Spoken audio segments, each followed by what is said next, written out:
Hello,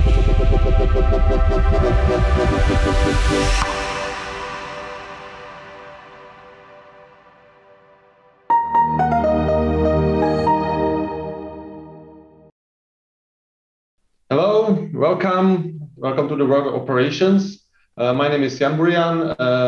I'm with the IDC as a senior director and leader of future operations practice. And today I'm going to tell you about why digital infrastructure could be seen and considered as a cornerstone of enterprise resilience.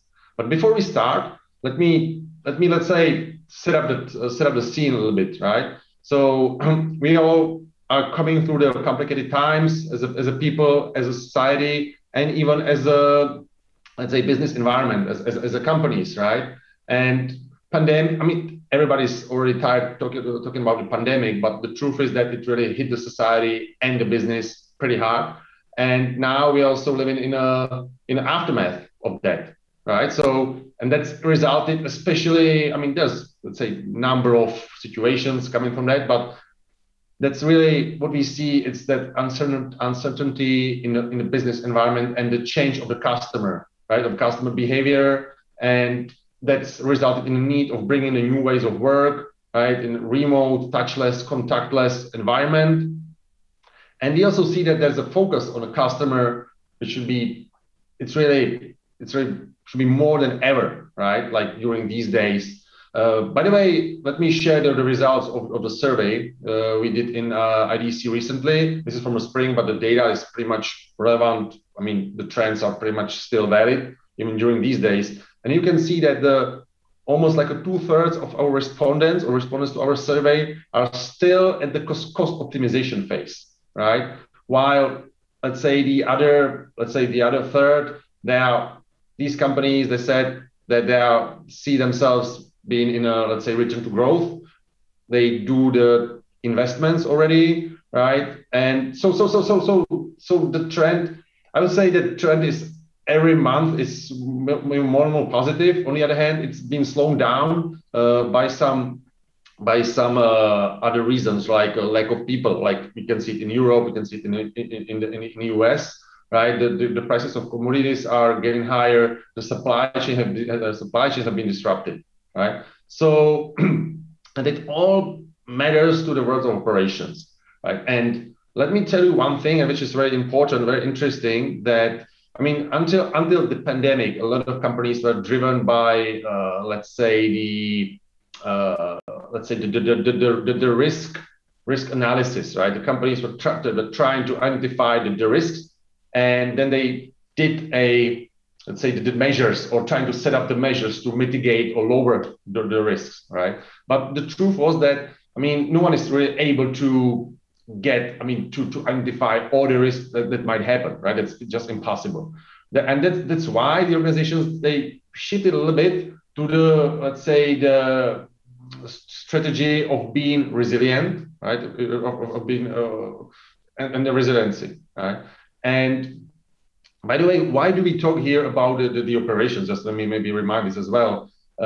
Operations typically covers, I mean, this is where most of the value is being produced or created, right? So, and thus it's crucial for a customer experience. Also, the operations is crucial for the performance and health of the whole organization. And it typically covers the biggest number of people in the organizations. And also it's supporting the business. It provides the data for the decision making. And on the other hand, this is such a complex environment. Typically, this is also very vulnerable from a perspective of the cyber attacks, for example, especially the operations technology part, right? What's quite interesting here is that this is pretty much valid for, I mean, across all the industries. If it's manufacturing, energy, healthcare, transportation, or even retail or financial institutions. When we can just focus on the C-level people, C-suite, is also sustainability. And this is not just environmental or social sustainability, but this is also, we're talking about the business sustainability of the business. And that's not, and generally speaking, the sustainability is not just driven by let's say the EU regulations or the government rules, but Also, it's pretty much driven by the customers, by the value chain, by the clients, but also by the, for example, investment funds, right? So that sustainability perspective is just a must, and it's always within the top priorities of the companies. Then, if we talk about, let me get back a little bit to the resiliency. I already tried to explain, I mean, why it matters, right? So that's a different perspective of being risk-driven versus the being really resilient, right?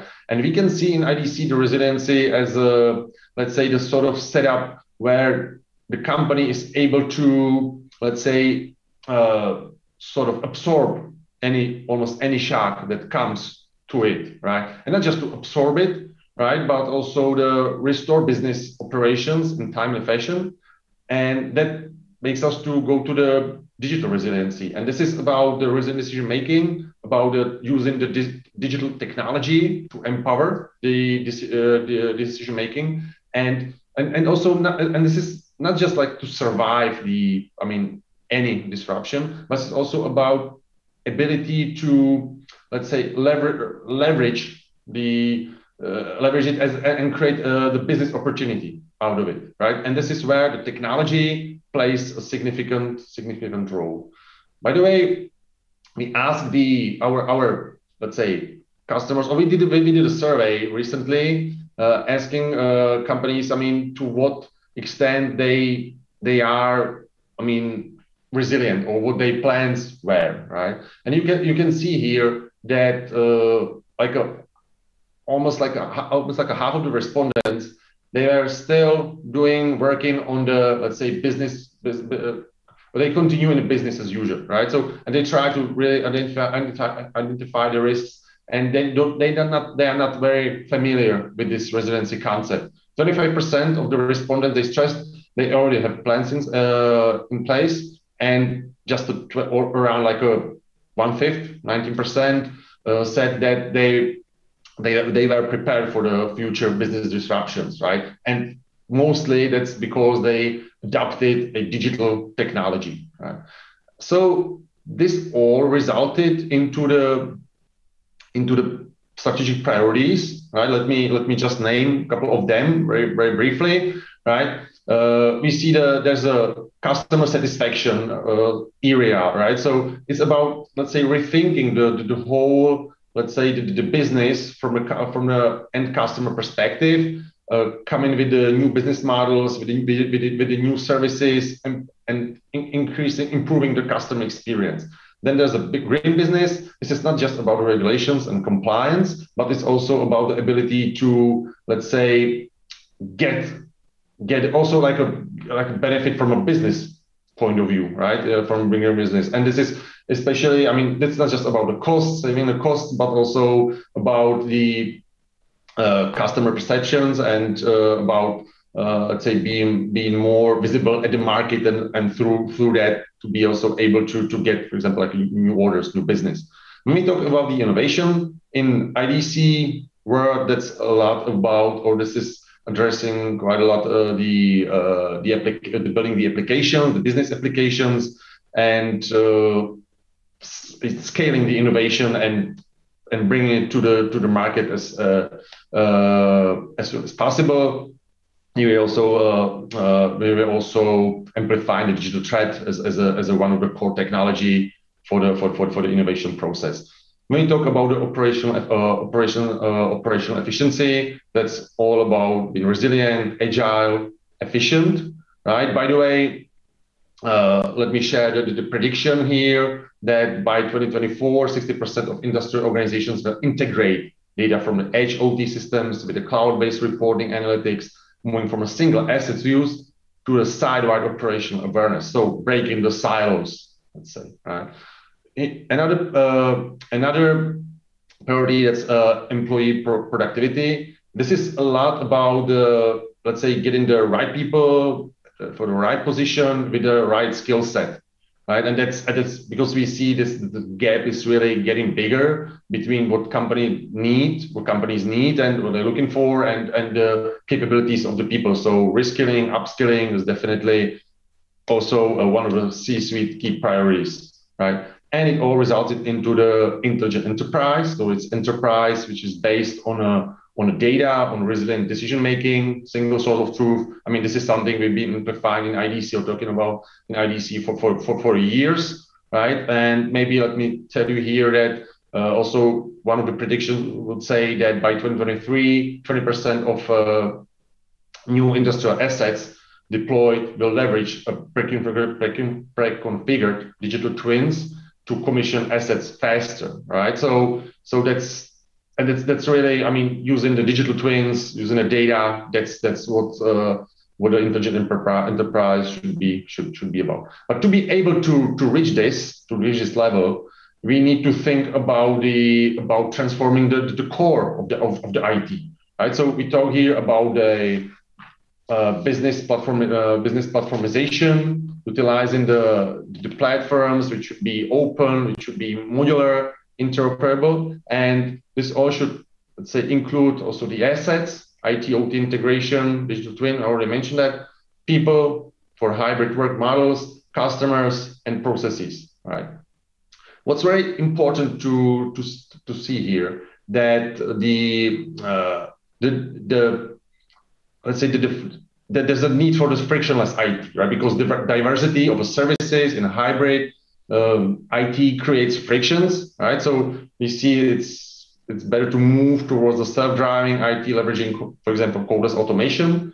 Then that's also important to have that clarity to the problems, because more and more services are delivered through the cloud and corporate channels, right? So it's quite difficult to maintain performance and determining the root causes. And the third area, that's security, because these hybrid environments, they are this perfect place for vulnerabilities, right? And that's why this is really, the security is really, it's almost always the top three, let's say, priorities when we ask the IT people about what they're gonna focus on in a short and even long-term period, right? So that leads me to the another, let's say, the output of IDC survey. We asked the IT guys about their priorities, right, within the next 12 months.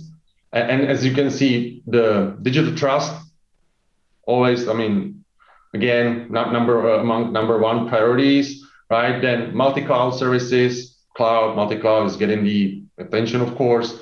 Automation and orchestration, that's for the reducing the complications. API-centric development, DevOps, and also as another example is artificial intelligence, machine learning in business cases. That's what we call it somehow. It's sometimes like this could be very helpful for so-called micro decisions, right? So let technology do these micro decisions and let the humans do the, let's say, the strategic planning and strategic decision making. Right? Again, so to be really able to set up this intelligent environment, digital infrastructure, it's crucial here. We call it cornerstone of operations.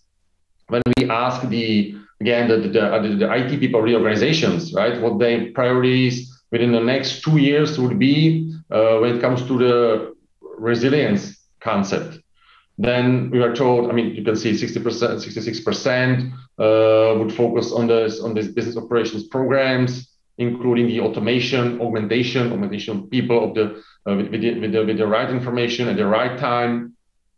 But even like this 56% are focusing on the digital infrastructure programs, right? So resilient infrastructure, cloud, mentioned already, right? Converged infrastructure, containerization, autonomous IT. These are all the priorities from perspective of building the really reliable, flexible, modern infrastructure. Speaking of cloud, let me just remind you that let's say the future of digital infrastructure is being a pillar of digital infrastructure is a real pillar of the digital enterprise, right?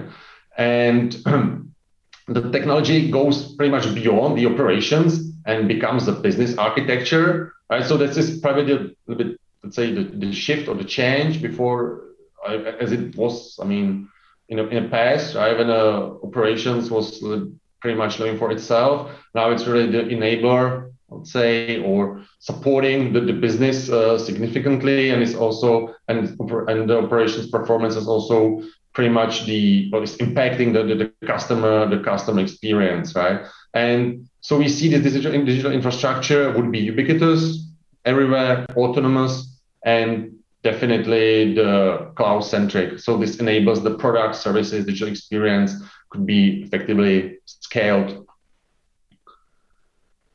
Thinking of the cloud benefits, I think that we don't need to convince each other what the benefits would be here, right? So we can see the classic KPIs like cost reductions, flexibility improvement, availability improvement, but also there's a positive impact on the rationalization or energy consumption reduction, right? So again, we're talking about the sustainability.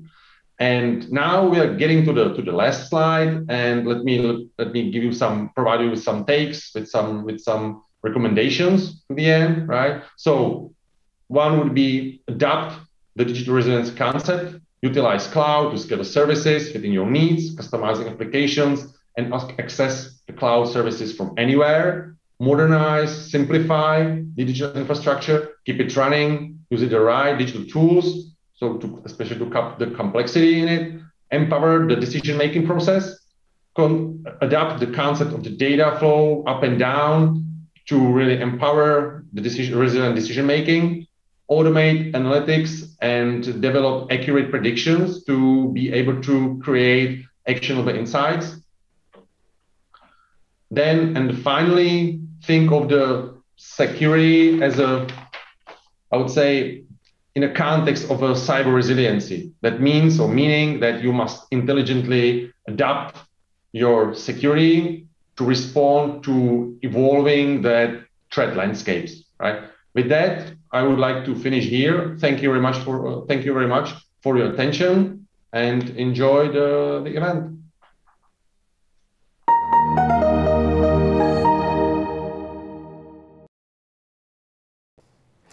Olá, o meu nome é João Rato, muito obrigado pela vossa atenção em relação à nossa apresentação.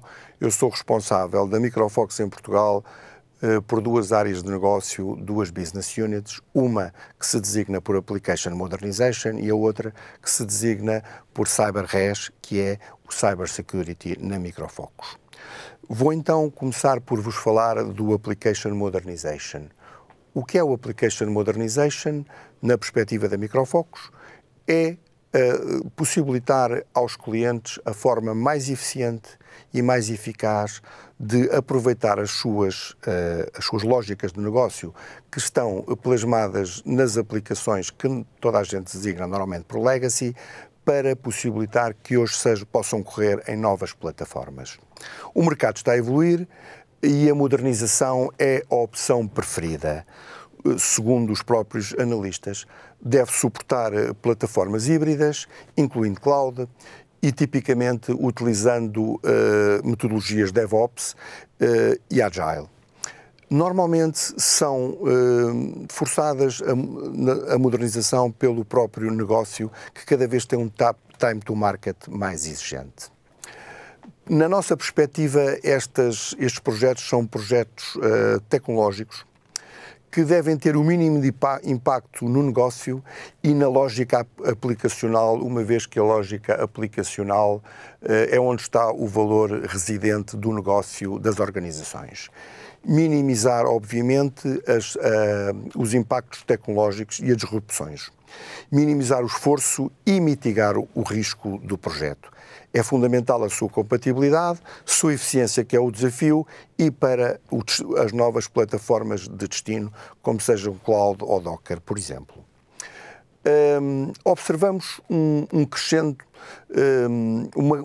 uma crescente procura de cada vez o rehosting e a migração de plataformas com uma enorme capacidade de processamento. Hoje há projetos a correr no mercado para rehosting superiores a 160 mil MIPS, que era algo impensável há algum tempo. A arquitetura de referência da Microfox permite pela sua elevada compatibilidade com as tecnologias existentes e tradicionais do mainframe, que as mesmas possam correrem em plataformas, digamos, da moda, como sejam as de cloud, o Azure, o AWS, o Google, os Linux, aquilo que o cliente considerar que é mais eficiente para si, que é a sua opção. Há clientes que já iniciaram há muito tempo esta jornada connosco. Os logos que vemos são efetivamente clientes muito relevantes na economia global e que, de uma forma confiante, trabalharam connosco e com os nossos parceiros integradores a possibilidade de correr as suas aplicações core na plataforma e na tecnologia Microfocus. Digamos que podemos continuar todos a negar as alterações climáticas, como podemos negar que o mainframe, digamos, está numa fase de mudança que há que ser encarada. Podemos continuar a negar ou podemos enfrentar o desafio. Eu creio que há que enfrentar o desafio e antecipar e ganhar eficiência e ganhar produtividade. Vamos então aproveitar o novo e construir o novo. Aproveitar o velho e construir o novo. Esse é o desafio. Muito obrigado. Passo então a apresentar a outra linha de negócio da Microfocus, que é a CyberRes. CyberRes é nem mais nem menos que a visão integrada da Microfocus dedicado ao desafio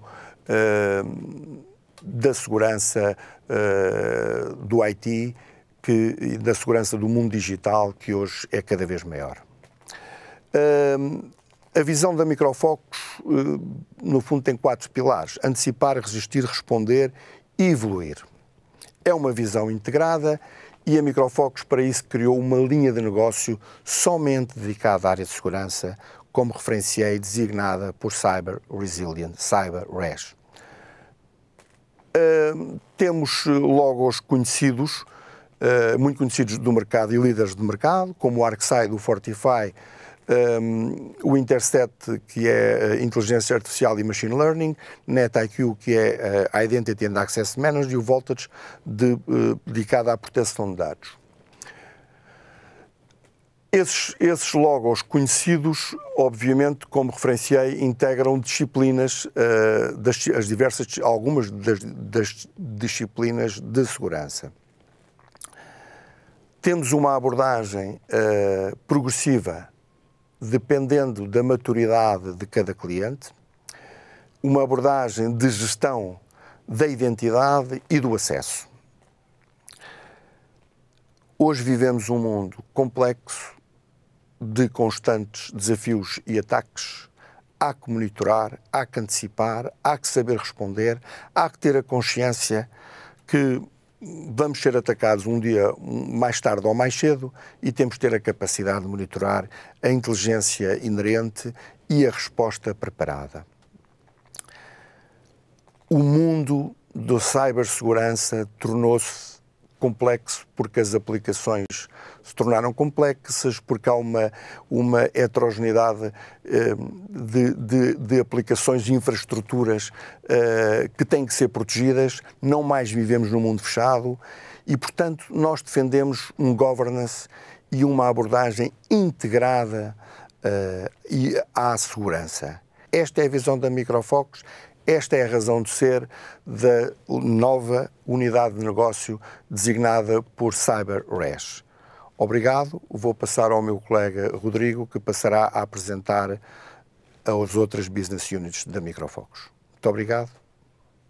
João Rato. Para quem não me conhece, o meu nome é Rodrigo Ferreira e eu sou Sales Manager para Portugal da Microfocus, para o portfólio de IT Management. Venho apresentar a nossa plataforma Optic, que acreditamos que ajuda a responder aos desafios que vimos na apresentação da IDC, que andam à volta da gestão do híbrido, do IT híbrido, à volta da digitalização e à volta da automatização. Achamos que podemos fazer essa transformação e essa passagem para o IT híbrido sem drama. Achamos que podemos acrescentar a inteligência de negócio que é necessário nos dias de hoje e, obviamente, que conseguimos conciliar com todos os providers de cloud que são parceiros essenciais das organizações e dos nossos clientes. Porque uma transformação sem drama? A gestão do IT híbrido, para nós, é natural. Portanto, esta plataforma consegue endereçar isso com facilidade. Porquê? Tem uma entrega, um deploy flexível por componentes, tem uma automatização centralizada que ajuda a agregar todas as plataformas, todas as peças, todo o software do cliente, tem APIs, portas abertas para ligar com outras tecnologias que o cliente tenha, porque não é só de uma tecnologia que as organizações são feitas.